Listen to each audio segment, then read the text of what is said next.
আসসালামু আলাইকুম, শুভরাত্রি। আজকে আমি একটা ভিডিও করলাম, কেউ মাইন্ড করিয়েন না। মনের আবেগটা তুলে ধরলাম। তো ভিডিওটা করার উদ্দেশ্য হয়েছে যে মনের একটা আনন্দ, নিজের হাতে তৈরি নিজের গাছের খাবার রান্না করছি, তাই এটা তুলে ধরলাম।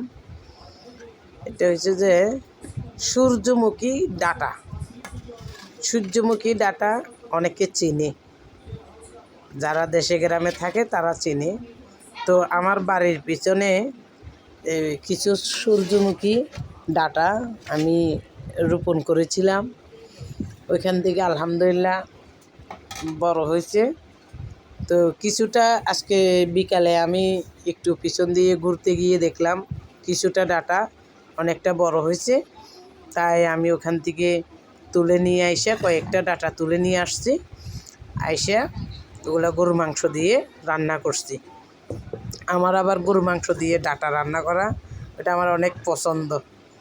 তাই আজকে শুক্রবার ফ্রি ছিলাম, বাসায় ছিলাম, তাই রান্না করছি। রান্না করে বিকালে কুটে বেছে রান্না করে এখন রাতে খাইতে বসছি। তার সাথে একটু ভিডিও করলাম, মনের আবেগটা তুলে ধরলাম আর কি।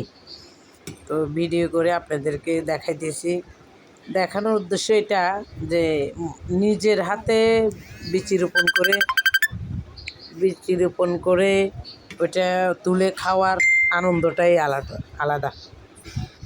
তাই তুলে ধরলাম, আপনারা কিছু মনে করিয়েন না। ওই কে কে গরুর মাংস দিয়ে ডাঁটা দিয়ে খান আমি তো জানি না, আমাকে কমেন্টসে জানাইন কত যে মজা। আর যারা খান নাই তারা খেয়ে দেখিয়েন, আমার মতো গরু মাংস দিয়ে রান্না করে খেয়ে দেখিয়েন। অনেক মজা, অনেক ভালো লাগবে, খাইতে অনেক স্বাদ লাগবে। খেয়ে দেখিয়েন। আর আমার ভিডিওটা দেখে কেউ মাইন্ড করিয়েন না।